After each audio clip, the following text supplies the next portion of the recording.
Hello guys, welcome back to my channel creative story में आपका स्वागत है। गाइस, अगर आपको मेरी स्टोरी पसंद आती है तो please like share and comment करके ज़रूर बताइए कि आपको मेरी स्टोरी कैसे लग रही है। और जो भी मेरे चैनल पर नए आ रहे हैं प्लीज़ मेरे चैनल को सब्सक्राइब करें। Thank you. अब हम अपनी कहानी पर आगे बढ़ते हैं। अभी तक हमने देखा कि मिंग्याओ ये सारी बात वांग जी को बता देता है कि हुसैन भी अभी तक घर नहीं पहुंचा। मिंग्याओ कहता है, बॉस मुझे लग रहा है कि जहान और हुसैन साथ है। अब आगे।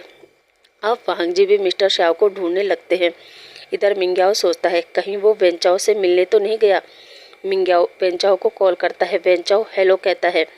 मिंग्याओ वेंचाओ से कहता है, मिस्टर वैन क्या मिस्टर शाओ आपके पास है? ये सुनते ही वेंचाओ कहता है, क्या जान जान को क्या हुआ? मिंग्याओ कहता है, वो कहीं चले गए हैं और हमें नहीं पता कि वो कहाँ है। वेंचाओ मिंग्याओ पर चिल्लाते हुए कहता है, क्या जहान नहीं मिल रहा है? और फिर मिंग्याओ पर चिल्लाते हुए कहता है, अगर जहान को कुछ हुआ ना तो मैं तुम्हें और तुम्हारे बॉस लैन वांग जी को नहीं छोड़ूंगा। और वो भी उठकर अपनी गाड़ी में बैठता है और विंग को ढूंढने निकल जाता है।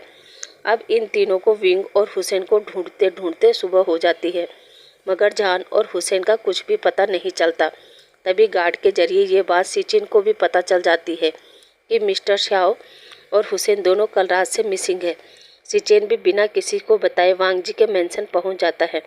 इधर गार्ड वांग जी को कॉल करके बताता है कि सिचेन सर मेंशन पर है। ये सुनकर वांग जी और मिंग्याओ मेंशन पर आते हैं। जहां आते ही सिचेन वांग जी से कहता है, वांग जी ये सब क्या चल रहा है? और मुझे ये बताओ कि मिस्टर शाओ अभी तक यहाँ तुम्हारे साथ लैंड मेंशन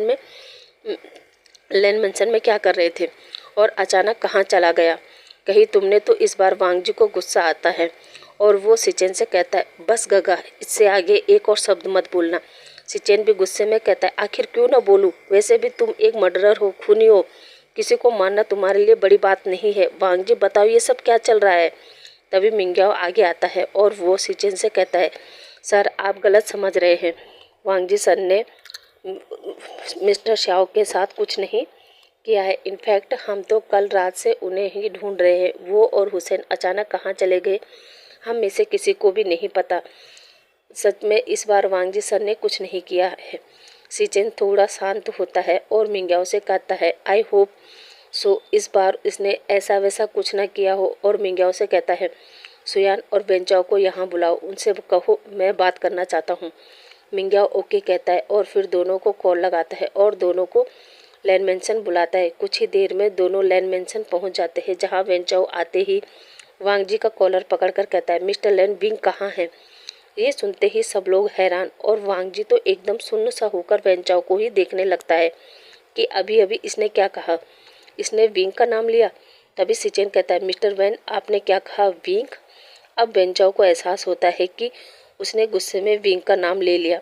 वेंचाओ वांग जी का कॉलर छोड़ देता है और कहता है, नहीं विंग नहीं, मैंने श्याओ कहा। अब सभी लोग कहते हैं, देखिए मिस्टर वैन सही सही बताइए, अभी आपने विंग कहा, अब आप हमें बताइए कि आपने मिस्टर श्याओ को विंग क्यों कहा? अब वेंचाओ समझ जाता है कि अब उसे सच बताना ही होगा और वो चिल्लाकर कहता है, हाँ मिस्टर श्याओ ही विंग है। ये सुनकर तो अब सभी लोग शौक में चले गए। कुछ देर तो पूरा मेंशन एकदम खामोशी में डूब गया। किसी को अपने कानों पे भरोसा ही नहीं हो रहा था कि वेंचाओ ने विंग कहा। तभी वांग जी आगे आकर वेंचाओ का कॉलर पकड़ता है और वेंचाओ से कहता है, क्या जहानी मेरा विंग है? वेंचाओ कहता है, हाँ मिस्टर लैन। अब सुयान भी वेंचाओ का कॉलर पकड़कर कहता है, फिर तुमने इतने दिनों से हमसे ये सब क्यों छुपाया कि मिस्टर शाओ ही विंग है? और विंग इतने सालों से कहाँ था? अब सिचेन सुयान और वांग जी से बैठने को कहता है और वेंचाओ से कहता है, मिस्टर वैन हमें सही से बताइए कि आप विंग को कैसे जानते हैं? विंग इतने सालों से कहाँ था, क्या कर रहा था? वेंचाओ कहता है, मिस्टर लैन अभी के लिए मैं आपको केवल इतना बता सकता हूँ कि जहानी विंग है और उसकी जान को खतरा है। ये सुनकर सिचेन कहता है, खतरा? कैसा खतरा? वेंचाओ कहता है, ये मैं नहीं जानता कि कौन विंग को मारना चाहता है, पर इतना जरूर है कि कोई तो विंग को मारना चाहता है, इसलिए पहले हमें उसे ढूंढना होगा। बाकी की बात बाद में बताऊंगा। इतना कहकर वो वहां से चला जाता है। इधर वांग जी सोचता है, क्या कोई मेरे विंग को मारना चाहता है, पर कौन? और तभी सिचेन कहता है, वांग जी सुयान इस समय हमें मिलकर विंग को ढूंढना होगा, वो भी जल्दी। अब विंग वांग जी हाँ में सिर हिलाता है। और फिर सुयान अपने गार्ड से कॉल पर बात करके कहता है कि मुझे सारे क्लब के सीसीटीवी फुटेज चाहिए। वांग जी भी मिंग्याओ से कहता है कि वो सारे रास्तों का चेक पोस्ट का सीसीटीवी कलेक्ट करे। जब सुयान और वांग जी दोनों के ही आदमी काम पर लग जाते हैं।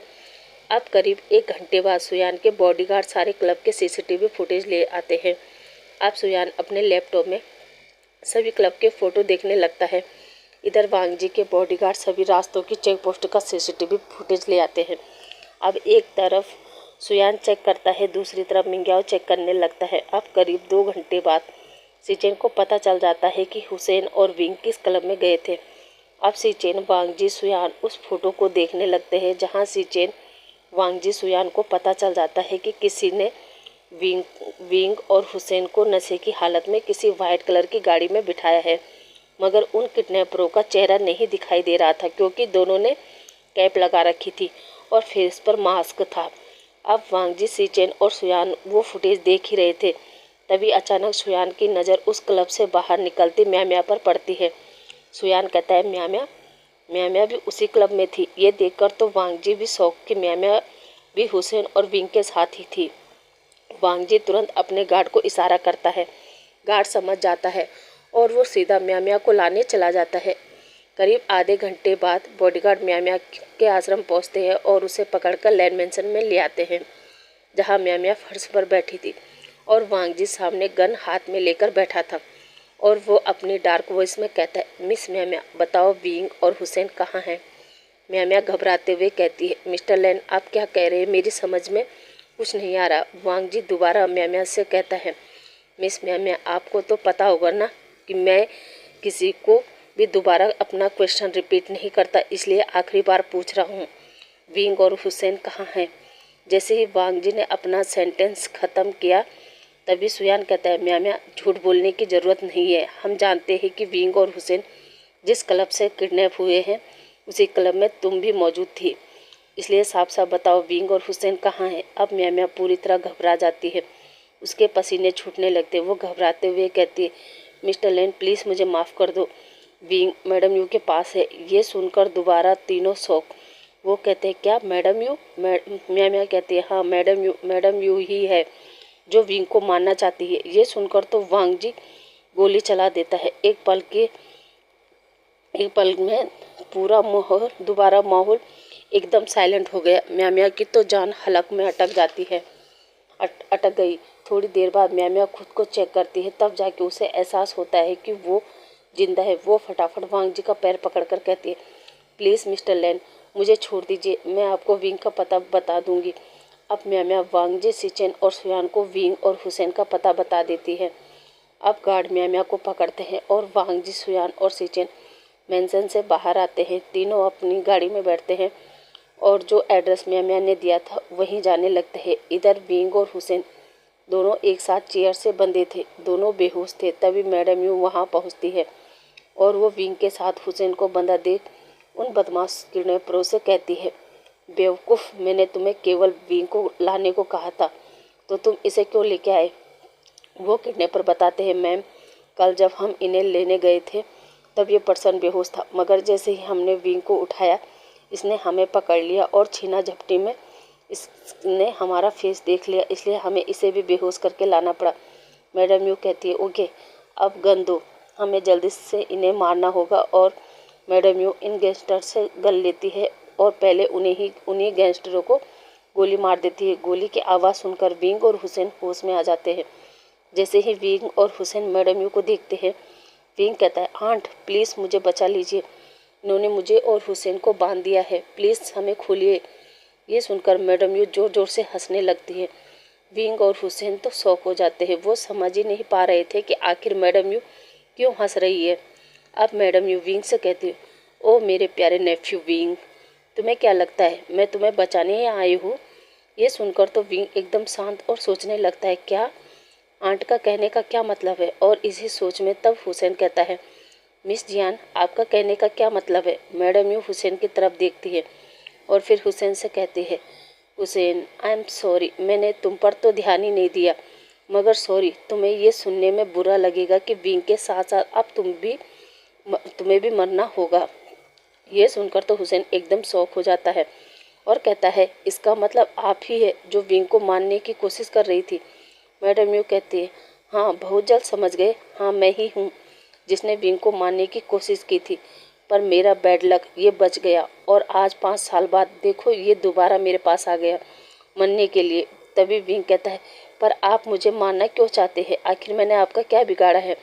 मैडम यू कहती है, तुमने कुछ नहीं बिगाड़ा है, पर अगर तुम नहीं मरोगे तो तुम्हारी करोड़ों की प्रॉपर्टी मुझे नहीं मिलेगी। विंग कहता है, क्या प्रॉपर्टी? पर मेरे पास कोई प्रॉपर्टी नहीं है। मैडम यू कहती है, किसने कहा विंग तुम्हारे पास प्रॉपर्टी नहीं है? इनफैक्ट याद करो, बचपन में मैं तुम्हें इसीलिए अपने पास लाई थी ताकि मैं तुम्हारी प्रॉपर्टी हासिल कर सकूं। पर तुम्हारे डैड ने अपने जीते जी बिल बनाई थी कि जब तक तुम 21 साल के नहीं हो जाते तब तक केवल तुम्हें 20,000 युवान ही पर मंथ मिलेंगे, वो भी केवल तुम्हारे खर्चे के लिए। और जब तुम 21 ईयर्स के हो जाओगे उसके बाद तुम्हें प्रॉपर्टी मिलती, वो भी जब तुम शादी करते तब। ये सुनकर तो मैं शॉक हो गई थी क्योंकि तुम्हारे डैड ने अपनी विल में लिखा था अगर विंग को इस बीच कुछ हो जाता है तो वो प्रॉपर्टी उसके हस्बैंड को मिल जाएगी या फिर उसके किसी खास रिलेटिव को, और अगर इन दोनों में से भी कोई ना हुआ तो तुम्हारी करोड़ों की प्रॉपर्टी ट्रस्ट को चली जाती। इसलिए तो जब मैंने तुम्हें लैन वांगजी के साथ देखा तो उस दिन मैंने प्लान बनाया कि मैं तुम्हें लैन वांगजी से शादी नहीं करने दूंगी क्योंकि फिर तुम्हारी सारी प्रॉपर्टी लैन फैमिली के पास चली जाती और ये मैं कैसे होने दे सकती थी भला। इसलिए मैंने तुम्हें लैन वांगजी के ज़िंदगी से हटाने का फैसला किया क्योंकि फिर केवल मैं ही तुम्हारी इकलौती रिलेटिव थी और जो कि तुम्हारी शादी लैन वांगजी से नहीं हुई थी। इसलिए तुम्हारे डैड की सारी प्रॉपर्टी मुझे मिलती, इसलिए मैंने तुम्हें मरवाया। मगर तुम्हारी किस्मत अच्छी थी कि उस एक्सीडेंट में तुम बच गए, मगर आज नहीं। मैं तुम्हें अपने हाथों से मारूंगी ताकि तुम्हारी करोड़ों की प्रॉपर्टी की मालकिन बन सको। ये सुनकर तो विंग की आंखों से आंसू आ जाते हैं और वो सोचता है इसका मतलब आंट की वजह से ही मैंने अपने बच्चे को खोया। और फिर वो सोचता है अब मैं इन्हें नहीं छोड़ूंगा और वो उस कुर्सी से अपने हाथ पैर को खोलने के लिए छटपटाने लगता है। तभी मैडम यू कहती है, बस बस विंग, अब ज़्यादा छटपटाने की ज़रूरत नहीं है, मैं अभी तुम्हें मुक्त करने वाली हूँ। इतना कहकर वो विंग के फोरहेड पर गन रखती है। तभी हुसैन कहता है, मिस जियान, आप जानती हैं ना आप किसे मानने वाली हो? मैडम यू कहती है, क्या मतलब? हुसैन कहता है, मिसेस जियान, मेरा मतलब अगर विंग पर खरोच भी आई तो आपको पता है ना, जब ये बात वांगजी को पता चलेगी कि आपने विंग को मारा है और साथ ही उसके होने वाले बच्चे को भी, तो आपका क्या हाल होगा? ये किसी को भी नहीं पता और शायद आपको भी। मिस जियान कहती है, क्या मतलब? मैंने कब लैन वांगजी के बच्चे को मारा है? और वैसे भी मेरे खिलाफ कोई सबूत नहीं है कि मैंने तुम लोगों को किडनैप किया है क्योंकि मैंने अपने खिलाफ पहले ही सबूत को मिटा दिया है। और वो उन किडनैपरों की तरफ इशारा करती है और कहती है, अब तुम लोगों की बारी है, और दोबारा से गन को विंग की तरफ करके शूट करने वाली थी। तभी मैडम यू के हाथों पर गोली चलती है और विंग के फेस पर कुछ ब्लड की बूंदें पड़ जाती है। ये देखकर हुसैन जोर से चिल्लाता है, विंग! मगर जब विंग अपनी आंखें खोलता है तो देखता है मैडम यू के हाथों से ब्लड निकल रहा है। और फिर वो बाहर की तरफ देखते हैं जहाँ वांगजी, सुयान और सीचेन खड़े थे। वांगजी अंदर आकर मैडम यू को एक जोरदार थप्पड़ मारता है और मैडम यू जमीन पर गिर जाती है। इधर हुसैन कहता है, सुयान भी कहता है हुसैन, और वो हुसैन को खोलने लगता है। इधर वांगजी भी विंग को खोलता है और विंग को हक करता है और कहता है, विंग तुम कहाँ चले गए थे? विंग, पता है मैंने तुम्हें कितना मिस किया।